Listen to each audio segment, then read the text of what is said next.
IBC மங்கை நேயர்களுக்கு வணக்கம். Intermittent ஃபாஸ்டிங்னா என்ன, இந்த ஃபாஸ்டிங்கை எத்தனை நாளைக்கு நம்ம கண்டினியூ பண்ணலாம் அப்படிங்கறத பத்தி எல்லாத்தையுமே இந்த வீடியோல பார்க்கலாம். இன்டர்மிட்டன்ட் ஃபாஸ்டிங்னா உண்ணாவிரத முறை மூலியமா உடல் எடையை குறைக்கிறது மட்டும்தான். நம்ம நைட் எப்பவுமே ஒரு 8:30க்கு சாப்பிடுவோம், அதுக்கு அடுத்த நாள் மார்னிங் 8:30க்கு தான் சாப்பிடுவோம். இந்த நேரத்தை இன்னும் கொஞ்சம் அதிகப்படுத்துறது தான் இன்டர்மிட்டன்ட் ஃபாஸ்டிங். சவுத் இந்தியன் ஃபுட்ஸ்ல அதிகமா இருக்கிறது கார்போஹைட்ரேட் தான். இந்த மாவுச்சத்து நிறைந்த உணவுகளை நம்ம சாப்பிடுறதுனால ரத்தத்துல சர்க்கரையுடைய அளவும் அதிகரிக்கும், இன்சுலினும் இன்னும் அதிகமான அளவுல சுரக்க ஆரம்பிக்கும். அதிக அளவு உருவான சர்க்கரை ட்ரைக்ளிசரைடுங்கிற கெட்ட கொழுப்பா படிஞ்சு தொப்பையா மாறுது, உடல் எடையும் இன்க்ரீஸ் ஆகுது. அதனால உண்ணாவிரத முறைதான் நம்மளுடைய உடல் எடையை ஈஸியா குறைக்கவும் சர்க்கரை அளவை கட்டுக்குள்ள கொண்டு வரவும் செய்யற மிகப்பெரிய யுக்தி.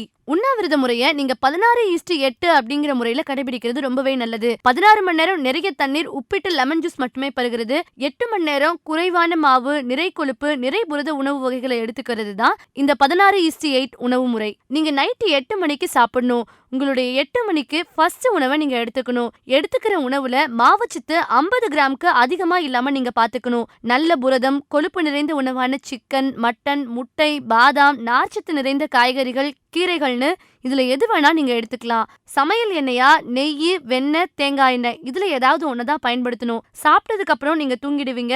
அடுத்த நாள் மதியம் 12 மணிக்கு உங்களுடைய 2வது குறைமாவு உணவை எடுத்துக்கோங்க. இதுக்கு இடைப்பட்ட 16 மணி நேர காலம்தான் உங்களுடைய உண்ணாவிரத டைம். அந்த 16 மணி நேரத்துல உப்பிட்ட லெமன் ஜூஸ், உப்பிட்ட பிளாக் காஃபி, கிரீன் டீன்னு இதுல எது வேணா எடுத்துக்கலாம். இப்படி 8 மணி நேரத்துல குறைவான மாவுச்சத்து இருக்கிற உணவு வகைகளை சாப்பிட்டு 16 மணி நேரம் நீங்க உண்ணாவிரதம் இருக்கிறதுனால உங்க உடல் சேமிச்சு வச்சிருக்கிற கெட்ட கொழுப்புகள் எரிய ஆரம்பிக்கும். இது மூலியமா தான் உங்களுடைய உடல் எடையும் குறையும். இன்சுலின் அதிகமா தூண்டப்படாததுனால சர்க்கரையுடைய அளவு குறைஞ்சு நீரிழிவு நோயும் கட்டுப்பாட்டுக்குள்ள வரும். இதை நீங்க ஃபாலோ பண்ணிட்டு வந்தீங்கன்னா உங்களுடைய ஸ்கின்னும் நல்லா க்ளோ ஆகும், உங்களுடைய நோய் எதிர்ப்பு சக்தியும் உங்களுடைய உடம்புல இன்னுமே இன்க்ரீஸ் ஆகும். இன்டர்மிட்டன்ட் ஃபாஸ்டிங் இருக்கிறது ஒரு மாசத்துக்கு இருக்கலாம். அதுவும் உங்களுடைய டாக்டரை கன்சல்ட் பண்ணிட்டு நீங்க இன்டர்மிட்டன்ட் ஃபாஸ்டிங் போறது ரொம்பவே நல்லது. நீங்க டாக்டரை கன்சல்ட் பண்ணாம இதை ஃபாலோ பண்ணிட்டு ஒரு பெரிய உடல் உபாதை வந்ததுன்னா அதை நிச்சயமா தாங்கிக்க முடியாது. அதனால எதுவா இருந்தாலும் உங்களுடைய டாக்டரை ஃபர்ஸ்ட் நீங்க கன்சல்ட் பண்ணுங்க. அதுக்கப்புறம் இந்த உண்ணாவிரத முறையின் மூலியமா உடல் எடையை குறைங்க. ஒருவேளை சாப்பிடுறப்போ நார்ச்சத்து நிறைந்த கீரை வகைகளையும், காய்கறி வகைகளையும், பழ வகைகளையும் எடுத்துக்கிறது ரொம்பவே நல்லது. தொடர்ந்து இதையே ஃபாலோ பண்ணாதீங்க.